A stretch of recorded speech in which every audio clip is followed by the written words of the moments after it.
Arewa Zone Hausa TV, tashar al'umma. Kada ka manta ka danna mana subscribe sannan ka danna ƙararrawar sanarwa domin samun sabbin shirye-shiryen mu akai-akai da zarar mun dora. Mun gode.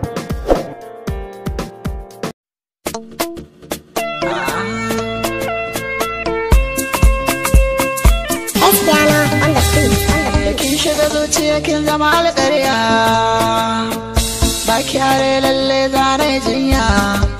Ɗan mata ka shiga zuciya ka zama alƙarya, ba kyare lalle zane jinya. Ɗan gata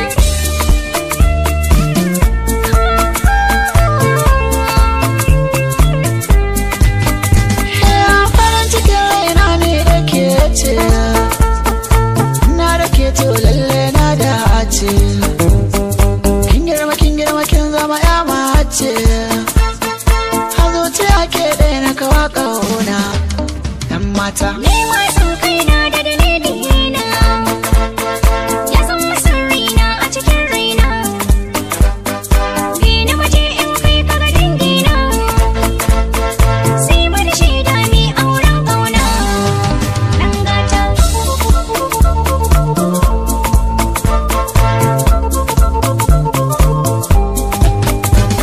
da na yi batun aure sai aka ce mini na cika gaggawa. A cikin raina in har baki kawai na zamgawa. Zuciya kin nisa kin zama to fitila mai haskawa. Ba na soyayya in ba ke ki ji zance ya rigata. ma dai ka jira kai ɗin ne a cikin raina kullum. Na ji na ɗauka kan ƙauna ba ni macin zalim. Kai gaba in bi ka alƙawari ka rike salin alam. Kar ka yi haufi in dai ba ka kawai sai makabarta.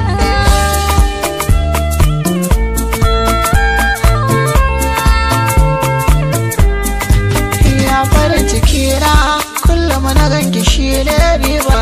Ka karbi ƙauna ban ce ka bani ko asiba. Halinki ne ai kyautar abun gware kin saba. Gabas da yamma ai ba kamar ka duk na duba. Kina da kara mai natsuwa da kyawa.